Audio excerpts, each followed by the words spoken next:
bon, là, c'est un travail qui est mené par Madame Dossat Zilili, donc sous ma direction, à l'école d'architecture, l'école nationale d'architecture et d'urbanisme de Tunis, en Tunisie. Donc, cette thèse est menée dans le cadre de l'école doctorale, donc de cette école appelée Sciences et Ingénierie de l'architecture. Donc, je vais essayer essentiellement de lire, d'expliquer ce travail-là, qui s'intéresse au bassin romain de l'oasis de Gafsa. Donc, c'est un peu le sud tunisien, voilà. Donc, c'est la continuité de Lounès en Tunisie. Et essentiellement sous l'angle ambiental aussi, donc à l'échelle urbaine. C'est pour cette raison qu'elle a intitulé son travail « Sa communication et bassin romain de l'oasis de Gafsa, pratique et vécu sensoriel ». Le sud tunisien forme un vaste territoire couvrant plus de la moitié de la Tunisie et les espaces donc oasiens. Les espaces oasiens qui constituent des points de vie intenses, donc dont l'immensité de ces lieux semi-arides, arides et désertiques, sont investis et vécus grâce à des conditions hydrologiques et à l'impératif d'utiliser au mieux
les espaces oasiens constituent des points de vue intenses dans l'immensité de ces lieux, semi-arides, arides et désertiques. Ils sont investis et vécus principalement grâce à des conditions hydrogéologiques et à l'impératif d'utiliser au mieux une eau rare et précieuse.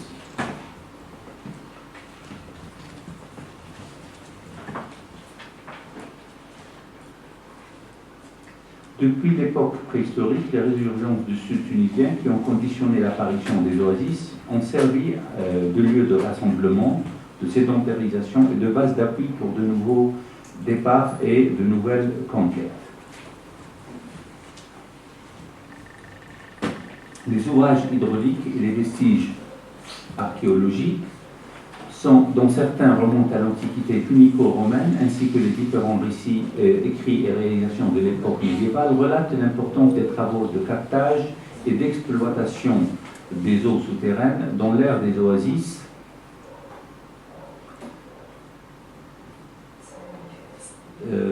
et en effet l'eau constitue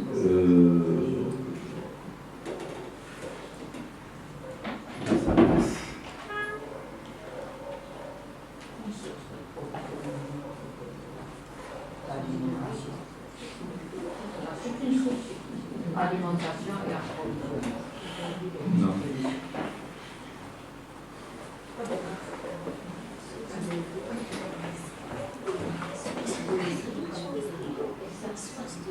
Donc, de ce fait, ces espaces se trouvent au cœur d'une problématique de développement en milieu saharien et pré-saharien, tant en Tunisie que dans les autres pays.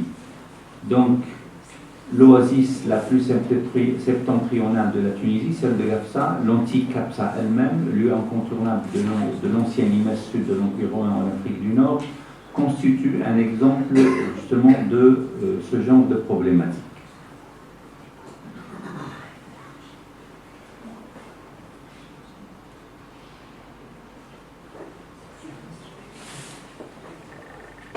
Nous nous interrogeons particulièrement à l'ouvrage hydrique nommé Les bassins romains, ainsi que les pratiques et les vécus sensoriels des usagers de la place aménagée tout autour. Ce legs, situé aujourd'hui au centre de l'ancien quartier historique de la Médina, nommé Gebli Gafsa, est classé patrimoine national donc depuis 1915. Il date de l'époque romaine et fut édifié au cours du IIe siècle pour le captage et la vénération de la principale résurgence d'eau de la cité antique.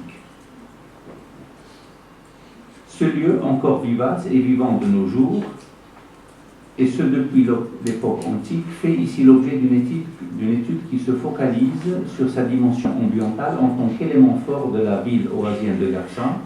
On étudie au sujet du présent et du devenir de ce lieu et de cette médina du sud tunisien que s'interroge cette recherche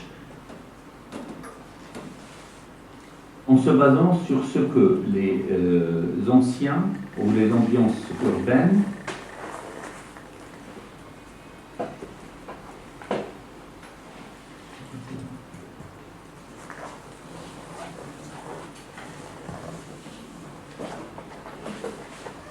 Et à cette fin, donc, nous avons essayé d'identifier puis d'évaluer l'effet de la présence de ces bassins d'eau sur les manières d'occuper et de vivre ce lieu historique, tant par le passé que de nos jours. Notre objectif est de mettre au jour l'importance donc de ces ambiances vécues dans ce centre historique. Nous posons l'hypothèse que l'ouvrage des bassins romains ainsi que les ambiances et les pratiques qui sont rattachées constituent une ressource considérable pour la valorisation du lieu, mais aussi pour le développer de modalités de renouvellement de la Médina de Gafsa, en se basant sur une approche ambientale qui questionne les relations que les propriétés et données physiques, le cadre architectural et urbain avec les appropriations sensibles, sociales et culturelles. Nous nous sommes intéressés alors au vécu sensoriel, passé et présent, des usagers de la place des bassins romains, un vécu lié principalement à la présence de l'eau.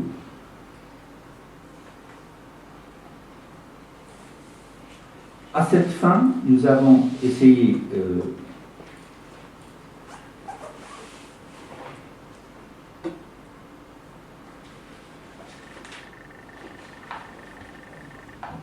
la complexité de la notion des ambiances, et notamment celle patrimoniale, nécessite une démarche méthodologique pluridisciplinaire. Ainsi, l'approche adoptée est multiple, associant lecture historique et spatiale de l'espace urbain et architecturale étudiée, caractérisation physique donc relative principalement aux paramètres microclimatiques en relation avec la présence de l'eau, et finalement étude des pratiques et des usages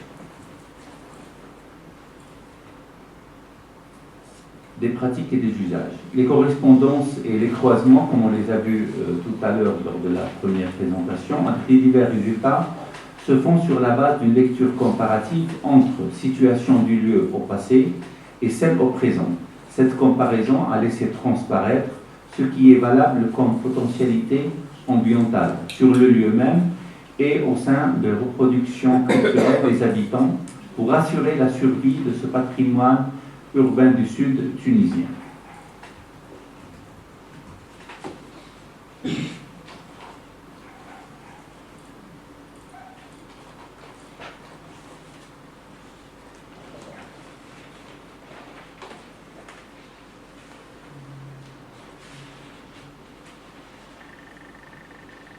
Les résultats issus de la lecture de l'histoire urbaine de la ville de Gafsa et l'étude de la dimension urbaine et architecturale de la place des bassins romains révèle tout d'abord le rôle structurant de l'ouvrage hydrique étudié au sein de l'ancien quartier historique qui englobe la partie sud de la Médina. En effet, ce quartier se présente comme une structure urbaine à la disposition radiale autour des bassins romains. La disposition radiale de ce quartier se complète aussi par l'organisation des rues et des ruelles et la transposition des lignes, et en effet purement géométrique, allie en effet les anciennes portes de la ville qui se croisent au niveau des bassins romains. De plus, étant donné que la Médina de Gafsa est un espace urbain vernaculaire, essentiellement résidentiel, les îlots d'habitation de type traditionnel entourant la place sont irréguliers tant par leur forme que par leur dimension. Le tissu médinal forme ainsi un ensemble assez dense caractérisé par un parcelle étroit. Dans cet espace urbain, donc la place des bassins se présente comme un centre de convergence des principales rues et ruelles du quartier, et ce malgré l'évolution de sa morphologie dans l'histoire. Actuellement, cette place présente une forme irrégulière vernaculaire. Elle couvre une surface totale d'environ 1900 m² en intégrant l'emprise des deux bassins romains qui couvrent une superficie totale de 500 m². Les deux bassins communiquent entre eux par un passage souterrain voûté, et l'eau qui s'écoule par gravité du premier bassin vers le second, puis à travers des salles souterraines d'ablution, finit vers l'oasis située en contrebas de la Médina pour en irriguer une grande partie. L'ensemble est conservé, presque comme le décrivaient les géographes et des historiens arabes de la période médiévale ou encore les voyageurs européens vers la fin du XIXe siècle. Toutefois, il est à préciser que les sources naturelles qui alimentaient autrefois cet ouvrage hydrique se sont taries définitivement il y a quelques années et qu'aujourd'hui le remplissage contrôlé des bassins élaborés dans le cadre d'un projet de restauration et qui se fait principalement durant la saison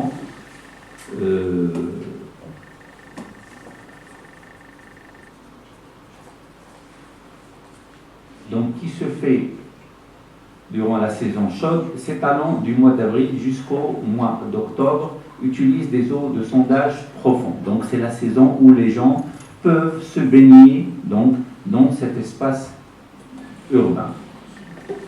Depuis son classement comme patrimoine national tunisien, l'ensemble des deux bassins a fait l'objet de plusieurs opérations de conservation et a été restauré avec de gros blocs de pierre de taille posés sur les assises intérieures qui sont à leur place primitive. Il comprend ainsi de nombreux éléments authentiques, comme par exemple les 9 blocs portant l'inscription latine et qui consacrent ce lieu aux divinités liées à l'eau, Neptune et les nymphes. L'étude des pratiques et du vécu sensoriel actuel autour des bassins romains montre que la présence de l'eau contribue à développer l'identité du lieu en tant que lieu de vie et de partage, suscitant chez les habitants une perception sensible de l'environnement bâti et des usages ludiques qui y sont affectés par les différents éléments du contexte de cette ville oasis. En effet, la place est fréquentée par des gens de tout âge, mais aussi en majorité de sexe masculin, et dont 80% sont des habitants de la Médina. Ces derniers notent que l'eau est rafraîchissante, tant par son effet sur le microclimat de la place, que par contact direct à travers l'accessibilité qu'elle offre. L'eau présente aussi un élément de perception et d'usage dont les propriétés varient selon les tranches d'âge et grâce à la configuration même de la place étudiée et de l'ouvrage donc en question. On distingue par exemple aujourd'hui la présence d'enfants et de jeunes gens qui jouent, se baignent, sautent des hauts des constructions environnantes ou encore depuis les bordures des bassins romains en s'abattant dans l'eau, ou encore les seniors nostalgiques qui flânent et se posent profitant du spectacle offert par les jeunes. Les différentes enquêtes menées auprès des usagers et les observations in situ montrent aussi que l'eau forme un élément primordial du paysage architectural qui contribuent à renforcer l'aménité et la qualité esthétique de l'espace public étudié. Ainsi, les bassins romains présentent toujours un élément important de la perception usagère dans la place aménagée tout autour. Nous avons pu dégager plusieurs effets visuels produits par l'eau des bassins romains, comme le miroitement, le scintillement, ainsi que plusieurs effets sonores. L'écoulement de l'eau et le son de l'eau produit suite à un plongeon. Ces divers effets et images sensibles liés à l'eau affectent l'environnement visuel, sonore et thermique de la place des bassins romains et contribuent ainsi à la configuration d'une certaine ambiance hydrique propre à ce lieu. De ce fait, nous pouvons dire que les usages et les pratiques liées à l'eau attestent d'un lien sensible que l'habitant établit avec l'ouvrage des bassins romains en particulier et la place aménagée tout autour en général. La présence de l'eau dans les bassins romains contribue ainsi à former un lien affectif à cet espace public au sein de la Médina de Gafsa. Pour les habitants, l'eau représente comme un centre de convergence et une composante essentielle de l'appropriation de ce lieu historique développé autour de la place. Il est à noter aussi que l'attachement à l'eau s'exprime également lorsque les bassins sont vides. L'absence de l'eau convoque une sorte d'état de deuil et le sentiment d'une perte d'âme afflige le lieu. Dès lors, autant les usages que la perception sensible de l'environnement construit sont affectés négativement. Ainsi, pour les usagers, la valeur de ce patrimoine urbain est étroitement liée à l'eau. En ce qui concerne les expériences vécues autrefois, nous avons pu repérer plusieurs indications significatives relatives aux ambiances autour des bassins romains, telles qu'elles étaient perçues et transmises par les voyageurs et les explorateurs européens du fin du 19e et début du 20e siècle au moyen de leurs témoignages écrits ou de captures photographiques.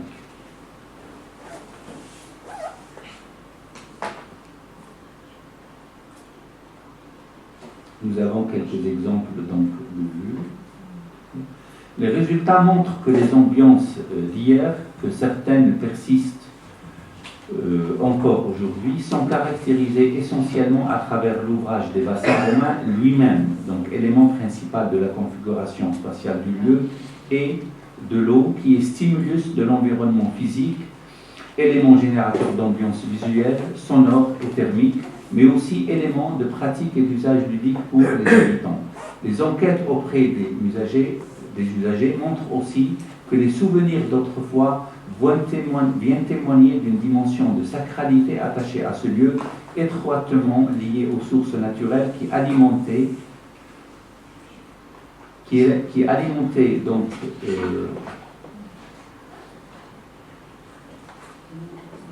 autrefois les bassins romains. En effet, la mémoire collective qui véhicule des récits et des croyances autour de ces bassins d'eau et de leur génie protecteur, les saints qu'on connaît tous, autour des bassins et leur génie protecteur rappellent l'existence de pratiques rituelles qui rassemblaient les habitants de ce lieu à travers les différentes époques et de son histoire. Ainsi, l'espace devient-il lieu, un territoire de croyances, de rencontres, de familiarité, de mémoire collective et d'identité. Une telle authenticité, constituée au fil du temps, nous permettra-t-elle d'évoquer un processus de patrimonialisation de tels centres historiques oasiens abordés par une approche ambientale sensible à l'eau. En guise de conclusion, les résultats présentés montrent que les qualités sensorielles et intersensorielles relatives à la présence des bassins d'eau romains au centre de l'ancien noyau historique de la Médina de Gafsa contribuent à marquer encore aujourd'hui l'identité du lieu dans laquelle se reconnaissent les habitants. Ces bassins donnent le temps à l'expérience sensible de par la conjugaison des effets visuels, sonores et thermiques générés par la présence de l'eau, mais aussi des usages ludiques qui y sont affectés grâce à la configuration spatiale de l'espace public et du dispositif hydrique lui-même, dans ce contexte historique et patrimonial. De plus, mémoire du passé et usage actuel maintiennent le lien sensible avec les bassins romains, dominés par la référence à l'eau et aux pratiques votives. La valorisation des centres historiques oasiens à travers une approche ambientale amène à réfléchir donc aux potentialités sensorielles de l'eau comme élément important de l'environnement afin de générer un espace public de qualité et développer ainsi des modalités de requalification de l'espace urbain. Merci.